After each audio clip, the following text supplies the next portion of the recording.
Hey guys, today's video I'm going to show you how you can fix Facebook stuck on verifying. First thing first, this happens when you have a technical glitch in your app itself where it simply pauses while it is performing an action.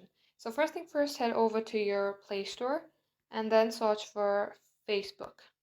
Make sure that you are using the updated version of Facebook.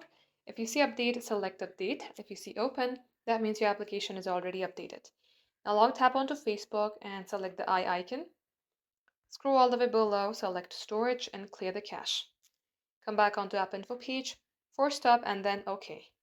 Now these are all the solutions if your application has been stuck, but if your verification code has not been received, there is a different solution for that.